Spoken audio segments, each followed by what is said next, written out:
Welcome to today's episode, where we share heartbreaking news. On May 20, 2025, we lost extraordinary American legends who left an indelible mark on our hearts and history. In this video, we pay tribute to their remarkable lives and legacies. Join us in honoring their contributions. If this resonates with you, please like, support, and subscribe to our channel for more meaningful content. Let's celebrate their memory together. Chris HAGER. What if you helped create one of the biggest glam metal bands of the 80s, only to walk away just before they hit the big time? That's the story of Chris HAGER, the guitarist who co-founded Mickey RATT and played with Rough Cutt, a man whose riffs shaped an era, but whose name faded from the spotlight. At 67, HAGER left us suddenly in May 2025, and the rock world is still reeling. Let's dive into the life of this unsung hero and uncover why his legacy deserves more than a footnote. Back in 1976, a young Chris HAGER was jamming in South Carolina when he crossed paths with a fiery vocalist named Stephen Pearcy. The two clicked instantly, bonding over their love for raw, gritty rock. By 1977, they'd formed Mickey RATT in San Diego, a name pulled from a comic book with an extra T to dodge legal trouble. HAGER's searing guitar work gave the band its edge, blending punk's attitude with metal swagger. They were scrappy, ambitious, and ready to take on the world. But the real magic was yet to come. When Mickey RATT packed up and moved to Los Angeles in the late 70s, the city's buzzing metal scene fueled their dreams. HAGER and Pearcy poured their hearts into the band, laying the groundwork for what would become RATT in 1981. HAGER's songwriting and riffs helped shape early tracks, setting the stage for hits like Round and Round. But just as RATT was about to explode, HAGER made a choice that changed everything. And what happened next would define his career. In 1981, HAGER walked away from RATT. Why? He craved a more melodic sound, something different from the hard-edged glam metal RATT was chasing. It was a bold move, but it meant missing out on the fame that came with albums like Out of the Cellar. Instead, HAGER joined Rough Cutt, stepping in for Jake E. Lee. He traded potential stardom for creative control, a decision that still sparks debate among fans. But was it a mistake? Let's see where his path led. Rough Cutt was no small deal in the 80s LA metal scene. With HAGER's guitar driving their sound, they dropped their self-titled debut in 1985 and followed it with Wants You. In 1986, tracks like Dre Again showcased HAGER's knack for blending melody with muscle. But despite their talent, Rough Cutt never broke through like RATT or Motley Crue. The band's struggles, label issues, lineup changes, kept them on the fringes. Still, HAGER's passion never wavered. And his story didn't end there. After Rough Cutt fizzled, HAGER kept grinding. He played with bands like Sarge and Whoop and the Count, and even teamed up with Pearcy for a solo project. These gigs didn't make headlines, but they showed HAGER's relentless drive. He was a musician's musician, always chasing the next riff, the next song. Fans on X still share stories of catching him at small venues, pouring his soul into every note. But something bigger was brewing. In a twist no one saw coming, HAGER and Pearcy recently reunited to work on new music. After decades apart, the old friends were back, blending their Mickey RATT roots with fresh ideas.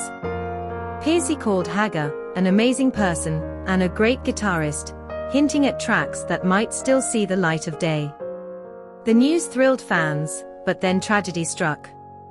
And what happened next shocked everyone. On May 19, 2025, Chris HAGER passed away at 67. The news hit hard, with Pearcy breaking the news on X and fans flooding the platform with tributes. The cause of death? It's still a mystery, and whispers online speculate about health struggles, though nothing's confirmed. Rumors suggest he'd been dealing with some issues, Fans posted, but we may never know the full story. What we do know is HAGER's impact, his riffs, his heart, his hustle. He was there at the start of RATT, gave Rough Cut its fire, and never stopped creating. Chris HAGER's story isn't just about music, it's about choices, passion, and legacy. He could have chased fame, but chose his own path, leaving behind a trail of killer riffs and loyal fans.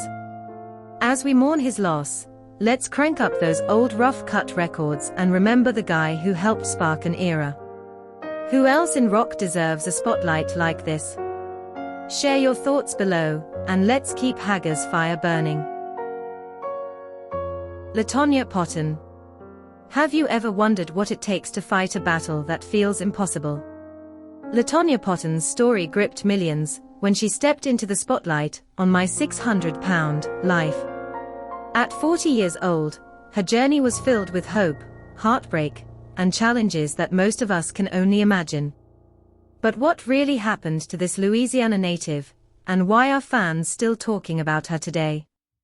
Latonya's struggle started long before the cameras rolled.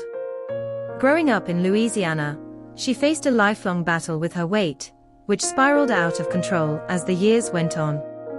By her 30s, she was dealing with severe sciatica, sharp, burning pain that shot through her lower back and legs, making every movement agony. She once shared that she felt trapped in her own body, unable to escape the physical and emotional weight holding her down. Her story wasn't just about pounds. It was about a woman fighting to reclaim her life against overwhelming odds. And that fight was about to take center stage. When Latonya appeared on season 11 of My 600-Pound Life in February 2023, viewers saw a woman determined to change. She worked hard, managing to bring her weight down to 505 pounds, a huge milestone for someone who'd been bedridden. But the journey wasn't easy. The show revealed her grit, but also her pain. Latonya opened up about her struggles, both physical and emotional, as she worked with a trainer and followed a strict diet. Fans rooted for her, but not everyone knew the personal battles she was fighting off-screen. And those battles were about to hit harder than anyone expected. Just before filming, Latonya faced a devastating blow. Her brother passed away. The loss shook her to her core, making it even tougher to stay focused on her weight loss. Grief has a way of pulling you under, and for Latonya, it was like trying to climb a mountain with an anchor tied to her heart. She pushed forward, but the pain lingered, weighing on her as much as her physical struggles. It's a reminder that sometimes, the heaviest burdens aren't the ones you can see.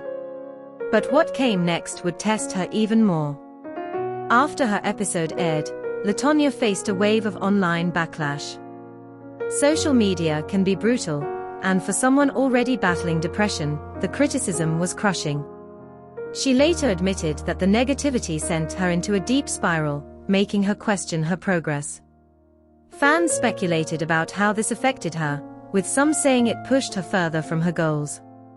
It's a harsh reality of reality TV. Putting your life out there can come with a cost. But Latonya wasn't ready to give up just yet. By 2023, she was fighting back. She told local news she was dieting, working with a trainer, and planning to move closer to family for support. In February 2025, she launched a GoFundMe, calling it the most challenging time of her life.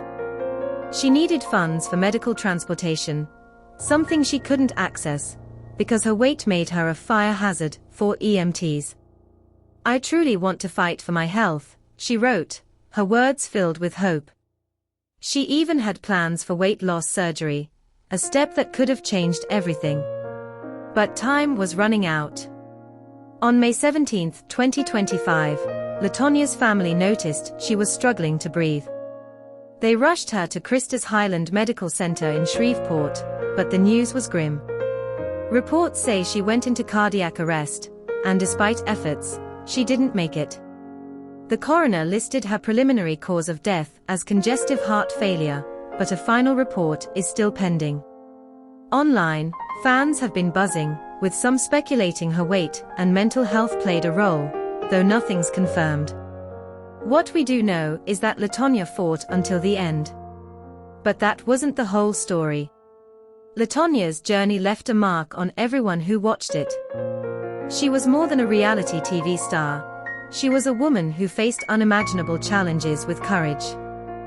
Her story raises questions that linger. Could more support have changed her path? What toll did the spotlight take? Her fight for health, despite every setback, reminds us how complex these battles are. Obesity, grief, and public scrutiny created a storm she faced head-on. So, what do you think? How can we honor stories like Latonya's? Her life challenges us to look deeper, beyond the screen, at the human behind the struggle. Dre Love. Have you ever wondered what it takes to bridge two worlds, only to fade into the shadows? Dre Love, the American-born rapper who shook up Italy's music scene, passed away at 55, leaving fans stunned and questions swirling. His story is one of raw talent, cultural clashes, and whispers that never fully came to light. Let's dive into the life of a legend who never got the spotlight he deserved. Dre Love was born in New York City, where the gritty pulse of hip-hop shaped his soul. Growing up in the birthplace of rap, he soaked in the sounds of funk, soul, and street poetry. But in the late 1980s, he made a bold move, crossing the Atlantic to Italy, a country where hip-hop was barely a whisper. His English rhymes, sharp and soulful, stood out in a scene dominated by Italian pop. Dre wasn't just another rapper, he was a pioneer, blending American swagger with a new world hungry for something fresh. But what made him leave everything behind? That's where the story gets interesting. By the early 1990s, Dre Love was making waves. His voice on Alma Magretta's Black Athena hit like a thunderbolt, fusing reggae, funk, and rap into something Italy had never heard. Collaborations with Nefa, like the iconic lines in Scafati, cemented his place as a trailblazer. He wasn't just rapping, he was building a bridge between New York's streets and Italy's clubs. Fans loved his energy, but behind the scenes, things weren't always smooth. And that's what set him apart. His story wasn't just about the music. Being an American in Italy's tight-knit music world came with challenges. Rumors floated that some local artists saw Dre as an outsider, his New York roots both a strength and a source of tension. Whispers on the street suggested he had to fight harder for respect, proving his place in a scene that wasn't always welcoming. These struggles shaped him, giving his music a raw edge that fans still talk about today. But there was more brewing beneath the surface, something that would follow him for years. At his peak, Dre Love was unstoppable. He worked with icons like Irene Grandi, bringing his unique flow to tracks that topped charts. His voice carried the weight of two cultures, and for a moment, it seemed like he could conquer anything. But fame has a price, and some say Dre paid it quietly. Fans on X have speculated about the toll his relentless drive took, with stories of late nights and high pressure circling online. What really happened during those golden years? The truth is murkier than you'd think.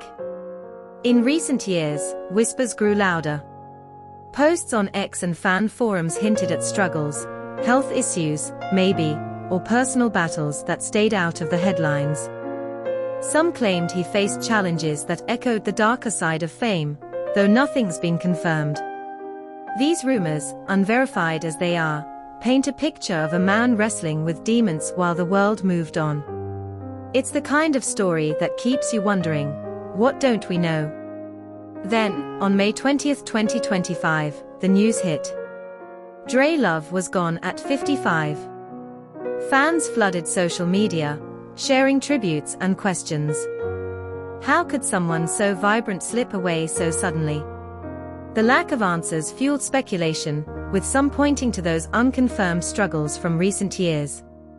Others simply mourned, posting clips of his music and marveling at his legacy.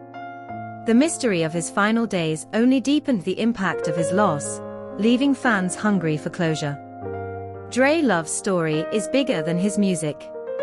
He was a pioneer who brought worlds together, only to be overlooked by time. His death has sparked new interest, with fans rediscovering tracks that still feel ahead of their time. But it also raises a question: why do we only celebrate some legends after they are gone? His life, full of triumphs, struggles, and unanswered questions, holds a mirror to the cost of chasing a dream across borders.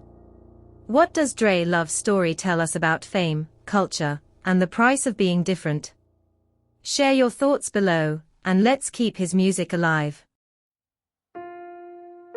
Aurora Clavel. What does it take to rise from a small town in Oaxaca to the bright lights of Hollywood and Mexican telenovelas? Aurora Clavel, a name that resonates with passion and perseverance, did just that.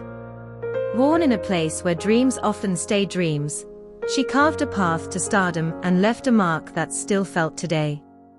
Let's uncover the story of a woman who never forgot her roots, even when the world knew her name. Aurora Clavel came into the world on August 14, 1936, in Santiago Pinotepa Nacional, a coastal town in Oaxaca. She called herself Pinotepense to the core, proud of her heritage despite the challenges of growing up in a place far from the spotlight. As a young girl, she felt a pull toward the arts, a spark that refused to fade. In her teens, she made a bold choice.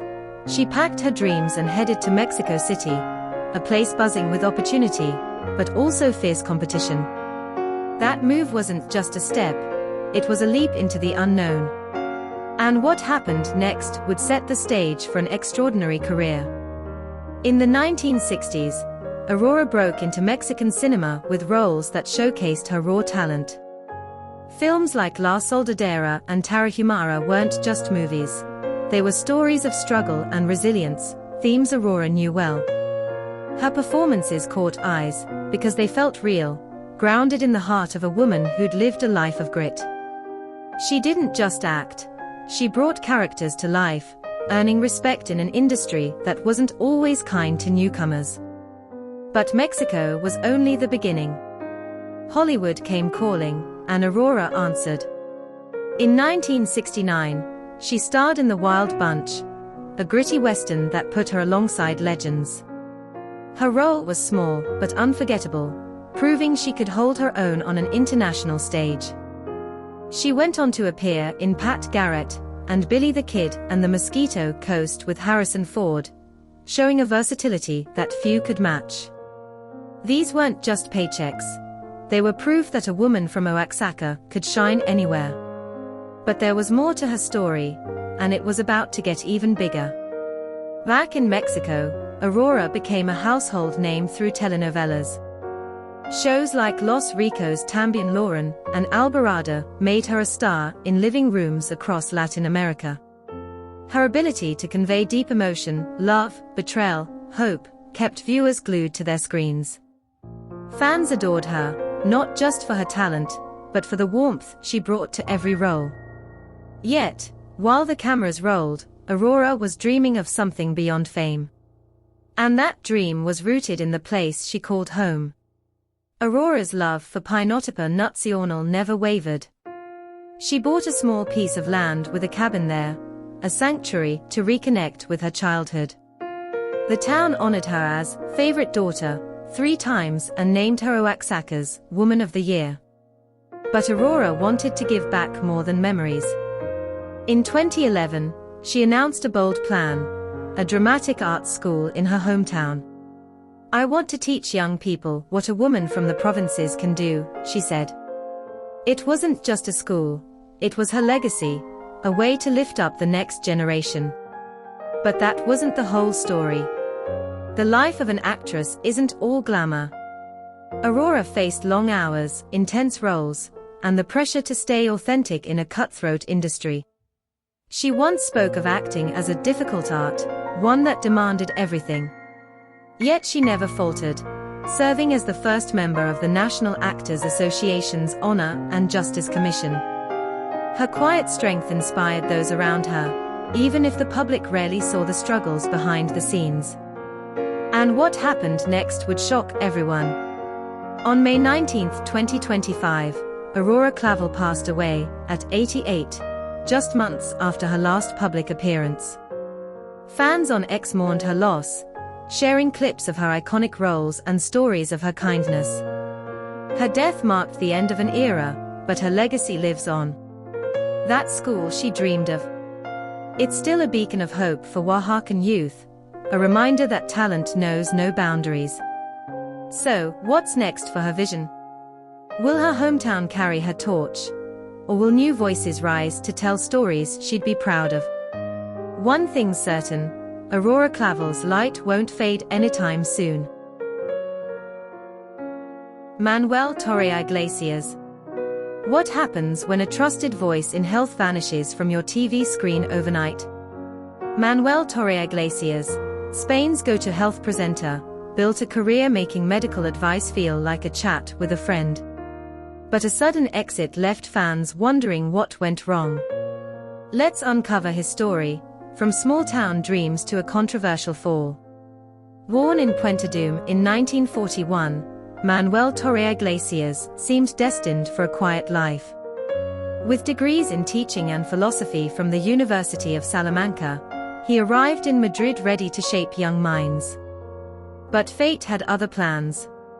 In 1964, a friend, Eugenio Pina, nudged him toward Television Española, landing him a gig as an assistant producer on a game show called Cesta y Puntos. It was his first taste of TV, and he was hooked. But there was more to this story than a lucky break. While climbing the TV ladder, Torre Iglesias pursued a medical degree, graduating from Complutense University in 1968. By 1976, he was ready to blend his passions, launching Escuela de Salud on TVE. The show was a hit, offering practical health tips that resonated with everyday viewers. People tuned in, not just for advice, but for his warm, relatable style. It ran for only a year, but its impact was undeniable. And Manuel wasn't done yet. At the same time, he took to the airwaves with Tiempo de Vida on Spanish national radio. From 1976 to 1982, he tackled environmental issues, proving he could captivate beyond health. His voice became a staple for listeners, blending curiosity with authority. It was clear Manuel could connect with any audience, but his next move would push that even further. In the 1980s, Torre Iglesias turned to social issues. He hosted Voces sin Voz and Usted, por Ejemplo on TVE, diving into debates on topics that mattered to everyday Spaniards. These shows weren't just popular, they gave a platform to stories rarely told. Viewers loved his knack for making complex issues feel personal. But his roots were calling, and a new chapter was about to begin. By the early 1990s, Manuel returned to his Galician roots with Boa Sword on Galician television. The show kept his health mission alive, reaching local audiences with the same passion he'd shown nationally. It was a quieter phase, but it set the stage for his biggest success yet. And what came next would make him a household name. In 1997, Torre Iglesias launched Saber Viva on TVE, co-hosted with Dr. Luis Gutierrez. For 12 years, it was Spain's go-to health show. Each episode brought fresh topics, from heart health to stress relief, with expert doctors and viewer questions. Manuel's charm made it feel like he was in your living room, sharing secrets to a better life. The show was a phenomenon, but trouble was brewing. In 2009, everything changed. TVE abruptly ended Torre Iglesias' contract, citing breaches in advertising rules. Rumors swirled, had he pushed the boundaries too far? Some speculated it was a clash with Network XX, others whispered about hidden deals. Whatever the truth, Manuel left Saber Viva that May, and Dr. Gutierrez took over. Fans were stunned, but Manuel bounced back, joining Intereconomia to host Plus Viva. It ran until 2013, when he parted ways with the network. But that wasn't the whole story. Online, fans still talk about Torreglige's impact. Some say Health TV lost its heart after his exit. Posts on X speculate his departure shifted how networks handle health shows, with less warmth and more Polish. His books on quitting smoking and easing kidney pain remain go-to guides for many. Yet, questions linger. Did that 2009 fallout tarnish his legacy? Or was it just a bump in a remarkable career? Manuel Torre Iglesias made health feel personal, turning complex advice into stories we could all relate to. His rise from a small-town scholar to a TV icon was no accident, but his sudden exit left a void. As we reflect on his life, one question remains. Did his departure change health media forever? Or was his legacy too strong to fade? Let us know what you think below.